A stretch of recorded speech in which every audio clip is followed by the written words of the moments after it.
அவர் தன்னுடைய கல்வியும் சரி ஆட்சியையும் சரி நடத்தினார். புரட்சித் தலைவர்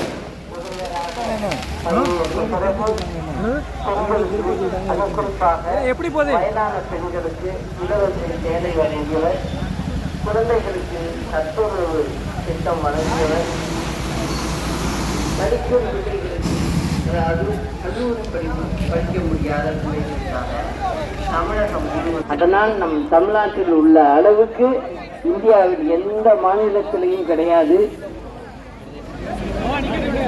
பொறியியல் கல்லூரி படிப்பு முடித்தவர்கள் அதிகமானவர்கள் தமிழ்நாட்டில் தான் உள்ளனர். ஆனால் அவருக்கு பிறகு அம்மாவும் தமிழக மக்களுக்காக நிறைய திட்டங்களை வழங்கினார். ஏழை எளிய மக்களுக்கு நிறைய நலத்திட்டங்களையும் வழங்கினார். பெண்களுக்கு கிரைண்டர், மிக்சி, மாடு, ஆடு இவையெல்லாம் கொடுத்ததும் அம்மா தான். அது மட்டும் இல்லை, சுய உதவி குழுக்கள் ஆரம்பித்து பெண்களுக்கு ஒரு தைரியத்தை கொடுத்தவரும் அம்மா தான். அதே போல் பிள்ளைகளுக்கு படிப்பதற்கு மடிக்கணினி, சைக்கிள், அவர்களுக்கு சீருடை 4 செட்டு கொடுத்தாங்க அம்மா இருந்தப்போ. புத்தகம் இலவசமாக கொடுக்கப்பட்டது, புத்தக பை கொடுக்கப்பட்டது, ஜாமெட்ரி பாக்ஸ் கொடுக்கப்பட்டது. இதெல்லாம் நோட்டு புத்தகங்கள் கொடுத்தது. இதெல்லாம் ஏழை எளிய குடும்பங்கள்லேருந்து படிக்கிற பிள்ளைகளுக்கு அவங்களுடைய தாய் தகப்பனுக்கு செலவு இல்லாமல் செய்யறதுக்காக தான் அம்மாவே இதை ஏற்றுக்கிட்டு அம்மா செஞ்சாங்க. அதே மாதிரி பார்த்தீங்கன்னா சில மாவட்டங்களில் பெண் குழந்தை பிறந்ததும் அதை கொண்டுடுவாங்க. அது அம்மா ஆட்சிக்கு வந்த புதுசில் இதை கேள்விப்பட்ட பிறகு தொட்டில் குழந்தை திட்டம் அப்படிங்கிறத கொண்டு வந்ததும் அம்மா தான். அதனால பெண்களுக்கு அம்மா செஞ்சது மாதிரி யாருமே செய்ய முடியாது. அந்த அளவுக்கு நல்ல விஷயங்களை அம்மா செஞ்சுருக்காங்க. அது மட்டும் இல்லை, இன்னைக்கு திமுக ஆட்சி நடக்குது. மக்கள் கசக்கி பிழிஞ்சிக்கிட்டு இருக்காங்க. நான் இப்போ வர்ற இடம்லாம், இதுக்கு முன்னே நான் தென்காசி மாவட்டம் முடிச்சுட்டு வந்தேன். இப்போ திருநெல்வேலி மாவட்டம், தமிழகம் முழுவதும் போய் மக்களை சந்திக்கிறேன். இங்கே நான் பார்த்த வரைக்குமே சொல்கிறது, எதுவுமே செய்யலை. ரேஷனில் சரியாக சாமான் கொடுக்க மாட்டேங்கிறாங்க, கரண்ட்டு அடிக்கடி போயிடுது அப்படிங்கிறாங்க. அது மட்டும் இல்லை, இப்போ 3 முறை கரண்ட்டுக்கு அதிகப்படுத்தியிருக்காங்க. யூனிட்டுக்கு காசை அதிகப்படுத்தியிருக்காங்க. ஒரு உதாரணத்துக்கு சொல்லணும்னா 100 ரூபாய்க்கு 30 ரூபாய் ஏற்றிருக்காங்க. அந்த அளவுக்கு இப்போ செஞ்சுருக்காங்க. அது வீடுகளுக்கு மட்டும் இல்லை, தொழில் நிறுவனங்கள் எல்லாருமே இதனால் பாதிக்கப்படுறாங்க. வீட்டு மக்களும் பாதிக்கப்படுறாங்க. அது மட்டும் இல்லை, எல்லாமே விலைவாசியும் சரி எதையும் கட்டுப்படுத்தலை. இது இந்த ஆட்சி வந்ததுலேருந்து எல்லாமே தப்பாக தான் நடந்துக்கிட்டு இருக்கு. அது மட்டும் இல்லை, அதாவது கொள்ளை இந்த மாவட்டத்தில் மட்டும் இந்த திமுக ஆட்சி வந்ததுக்கு பிறகு 240 கொலை நடந்திருக்கு. எல்லாம் பட்ட பகல்லே நடந்திருக்கு. இங்கே காவல்துறை இருக்கு. ஆனால் இந்த திமுக ஆட்சி இருக்கும்போது காவல்துறை இப்படி தான் இருக்குது. காரணம் என்ன அப்படின்னா, திமுக காரங்களே போலீஸ் மாதிரி நடந்துக்கிறாங்க. அதனால் போலீஸ்க்கு வேலையே இல்லாமல் போயிடுது. ஏன்னா இவங்க அராஜகமே பயங்கரமாக இருக்குது. அந்த அராஜகத்தை அவங்களால தட்டி கேட்க முடியலை. அதான் இந்த தவறுகளுக்கெல்லாம் காரணம். இதே போலீஸை வச்சு தான் அம்மாவும் ஆட்சி பண்ணாங்க. அப்போ இந்த மாதிரிலாம் நடக்கலை. அதாவது சட்ட ஒழுங்கு கட்டுக்குள் இருந்தது. இப்போ அது இல்லை. சரி, சட்ட ஒழுங்கு தான் கட்டுக்குள்ள இல்லை அப்படின்னு நினைச்சா அரசாங்கமே அப்படி இருக்கு. இப்போ நான் 39 வருடமா அம்மாவோட கூட இருந்திருக்கேன். ஆட்சி எப்படி நடத்துறது, எப்படி இருக்கும், எந்தெந்த வேலையை எப்பப்ப பார்க்கணும் அப்படிங்கறதெல்லாம் ஒரு கணக்கு இருக்கு. நம்ம இஷ்டத்துக்கு எதையும் செய்ய முடியாது. அதை எப்படி செய்யணும், அதனால மக்கள் பாதிச்சிடக்கூடாது அப்படிங்கிறத தலைமையில இருக்கிறவங்க நினைச்சாதான் அந்த அரசாங்கம் நல்லா நடக்கும். இப்ப அப்படி தெரியல எனக்கு. இப்ப நடக்கிறத பார்த்தாக்க, இப்ப எப்படி சொல்றேன், அதாவது காவல் துறையா இருக்கட்டும், அரசாங்கமா இருக்கட்டும், அவங்கவுங்க வேலையை அவங்கவுங்க செஞ்சா ஒழுங்கா இருக்கும். ஆனா செய்ய விடுறதில்லை, அதுதான் முக்கியம். இப்ப இவங்க இந்த திமுக ஆட்சியில நான் பார்த்த வரைக்கும் தெரியுது, இதுக்கெல்லாம் ஒரு முடிவு கட்டணும் அப்படிங்கிறத நினைச்சுதான் நான் மக்கள் பிரச்சனைய என்னங்கிறத ஊர் ஊரா நான் கேட்டுட்டு போயிட்டு இருக்கேன். அது மட்டும் இல்லாம இங்க மானூர் பகுதியில, குற்றால பகுதியில சீசன் காலத்துல மானூர், பெரியகுளம், பள்ளமடை குளம் தண்ணீர் கொண்டு வர வாக்குறுதி கொடுத்தாங்க இந்த அரசாங்கம். ஆனா இவங்க அதை செய்யல. குடிநீரும் இல்லை, விவசாயத்துக்கும் தண்ணி இல்லை. அதனால ஜனங்க பாதிக்குது. திருநெல்வேலி கால்வாய் தூர் வரல. இதனால விவசாயத்துக்கு ரொம்ப பிரச்சனையா இருக்கு. தண்ணியே வரலன்னு சொல்றாங்க. இதுக்கெல்லாம் இது இவங்களே வழியக்க இந்த மக்கள்கிட்ட வாக்கு கேட்கும் போது இதெல்லாம் நாங்க சரி பண்ணிடுவோம் அப்படின்னு சொல்லிதான் வாக்கு கேட்டிருக்காங்க. ஆனாக்க எதுவுமே நடக்கல. உங்களுக்கெல்லாம் ஏதாவது நடந்துச்சா? ஒன்றும் நடக்கல. 1000 ரூபாய் பணம் கொடுக்குறேன்னாங்க. சரி, அவங்க சொன்னதை கொடுக்கணும்ல, கொடுக்கல. இப்போ முதல் ஊர்ல ராமாயண்பட்டியில பேசிட்டு வரேன். அங்க ஒரு அம்மா சொல்றாங்க, அம்மா எனக்கு எதுவுமே கிடையாது, ரொம்ப கஷ்டப்படுறேன், 1000 ரூபாய்க்கு நான் எழுதி கொடுத்தேன். அதுக்கு பிறகு மாவட்ட ஆட்சித்தர் தலைவரை பார்த்து அங்கேயும் கொடுத்தேன். அதுக்கு எனக்கு பதில் லெட்டர் வந்திருக்கு, ரொம்ப நாள் கழிச்சு வருது. என்ன வந்திருக்குன்னா, நீங்க வருமான வரி கட்டுறீங்க, அதனால உங்களுக்கு இந்த 1000 ரூபாய் கொடுக்க முடியாதுன்னு வந்திருக்கான். அந்த அம்மாவுக்கு வருமான வரினாவே என்னன்னு தெரியல. அது சொல்லுது, எனக்கு எதுவுமே கிடையாது, எனக்கு அன்னன்னைக்கு போய் பொழைச்சாதான், எனக்கு கையில காசு கிடைச்சாதான் நான் வீட்டுல சாதமே பொங்க முடியும். அந்த அம்மாவுடைய கணவருக்கு வாத நோய், வீட்டுல படுத்திருக்காரு, எங்களுக்கு வசதியும் இல்லை, ஒன்றும் இல்லை. ஆனா இந்த மாதிரி ஒரு கடிதம் வருதுங்கிறாங்க. இது மாதிரி இந்த அம்மாவுக்கு மட்டும் இல்லை, நிறைய பேருக்கு இந்த கடிதம் வருது. அதாவது அரசாங்கத்துக்கு 1000 ரூபாய் எனக்கு தகுதி இருக்கு, எனக்கு கொடுங்க அப்படின்னு கேட்டா அதுக்கு என்ன ஒண்ணு பதிலே கொடுக்கறது இல்லை யாருக்கும். அப்படி மீறி கொடுத்தாங்கன்னா என்ன வருதா, நீங்க வருமான வரி கட்டுறீங்க, அதனால உங்களுக்கு இந்த பணம் சேராது அப்படின்னு சொல்லி ஒரு பொய்யான தகவல் அவங்களே கொடுத்துட்டு அந்த பேப்பரை அப்படியே தூக்கி போட்டுறாங்களாம். திருப்பியெல்லாம் இவங்க கொடுத்தாலும் ஒன்றும் கேட்க மாட்டாங்க. இது மாதிரி எல்லாருமே இந்த குற்றச்சாட்டை தொடர்ந்து சொல்றாங்க.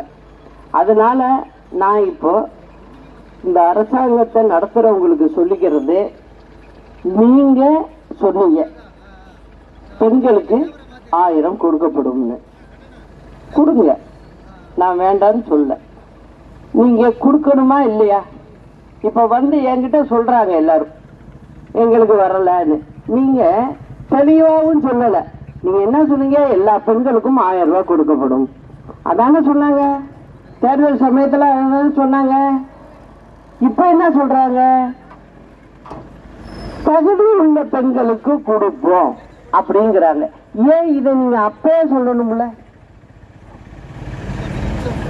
சொல்லல. அதாவது என்னன்னா தட்டி கழிக்கிற வேலை இதெல்லாம். அவங்க செய்யறது ஒன்னே ஒண்ணுதான். என்ன செய்யறாங்க தெரியுமா? இப்ப நான் இன்னைக்கு பேசுறேன் இல்லையா, உடனே நாளைக்கு ஒரு மந்திரியை விட்டு நீ பேட்டி கொடுன்னு சொல்லுவாங்க.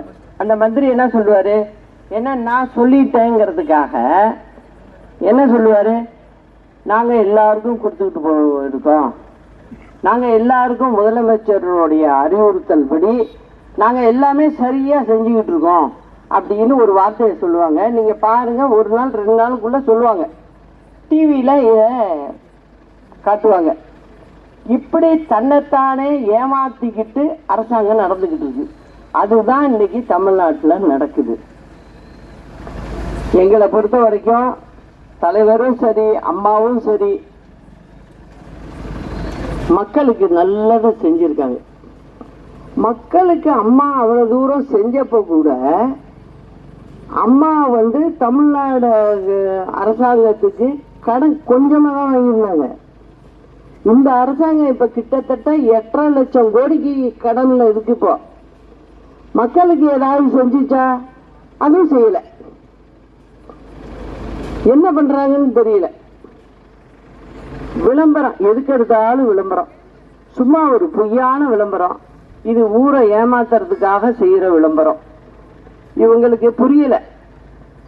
இப்ப இன்னும் ஒரு வருஷம் தான் இடையில இருக்கு மக்களுக்கு எதுவும் செய்யணும்னா செய்யறதுக்கு. மொத்தம் இன்னும் 40 மாதம் முடிஞ்சு போச்சு. இன்னும் மீறி இருக்கிறது 20 மாதம் தான். இந்த 40 மாதத்திலே உங்களால செய்ய முடியல. 20 மாதத்துல நீங்க என்னத்தை செய்ய போறீங்க? அந்த 20லையும் ஒரு 6 மாசம் தேர்தல் வந்துடுற நேரம். அதனால அப்ப எதுவுமே அரசாங்கம் செய்ய முடியாது. அடுத்த அரசாங்கம் வந்துதான் எதையும் செய்ய முடியும். அப்போ இவங்களுக்கு இருக்கிறது 14 மாசம் தான். அந்த 14 மாதத்துல இவங்க என்னத்தை செய்ய போறாங்க? நீங்க யோசிச்சு பாருங்க. நீங்க உங்க வீட்டுல சமைக்கிறீங்க, உங்க வீட்டுல எத்தனை பேரோ அதுக்கு சமையல் செய்வீங்க.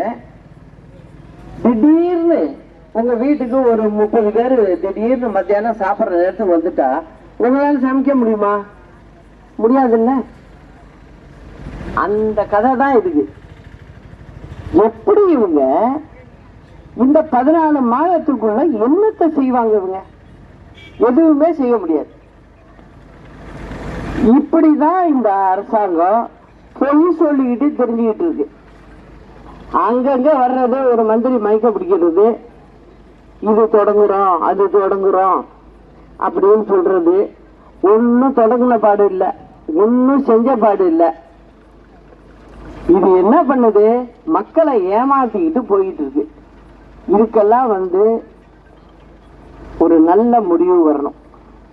தமிழக மக்களுடைய நலனுக்காக தான், பெண்களின் முன்னேற்றத்துக்காக தான் என்னுடைய மக்கள் பயணங்கிறது தொடர்ந்து போயிட்டு இருக்கு.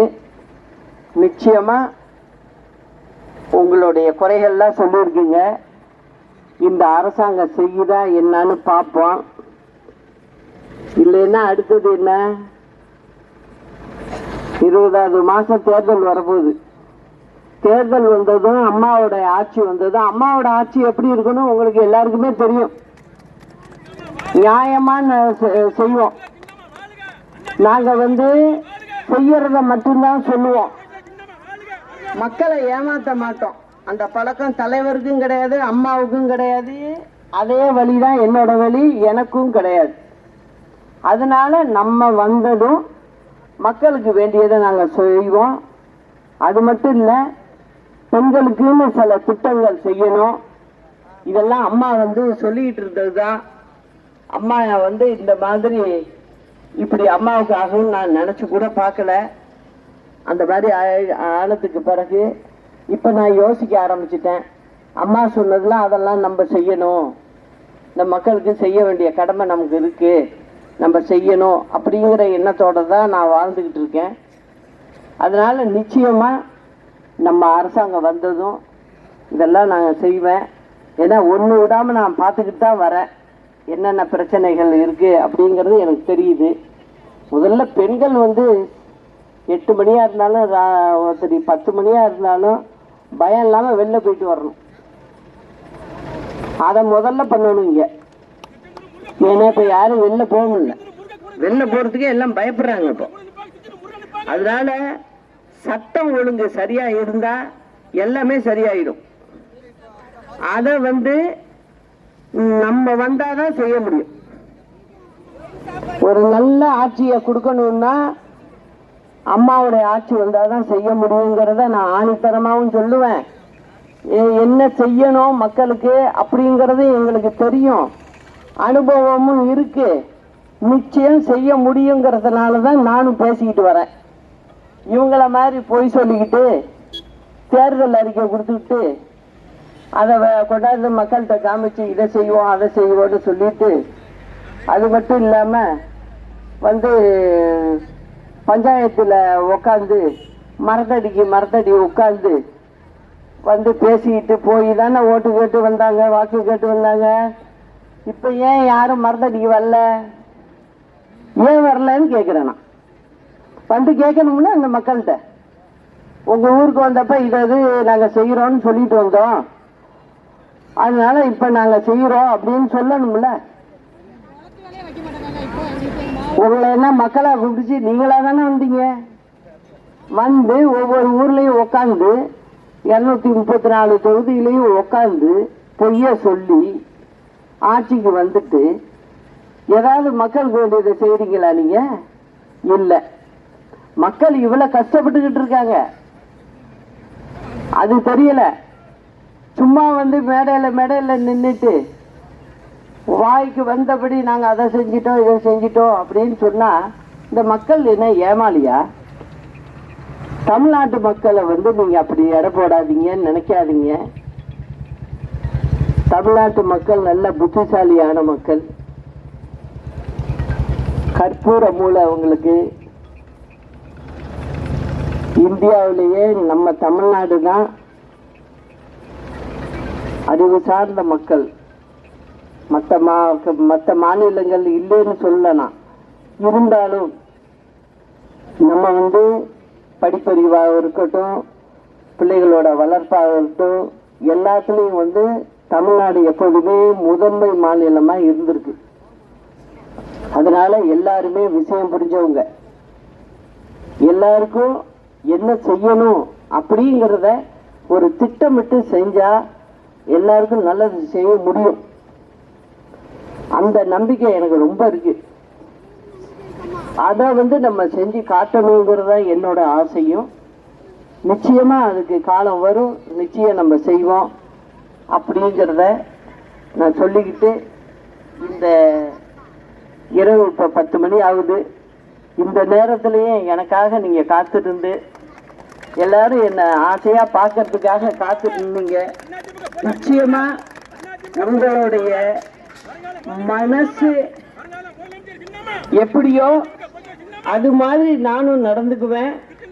உங்க ஒவ்வொரு வீட்லயும் நானும் ஒருத்தியா தான் இருப்பேங்கிறத உங்ககிட்ட எல்லாம் சொல்லிக்கிட்டு, அண்ணா நாம வாழ்க, புரட்சி தலைவர் நாம வாழ்க, புரட்சி தலைவி நாம வாழ்கன்னு சொல்லி வணக்கத்தை சொல்லிக்கிட்டு நன்றியோட விடைபெறேன்.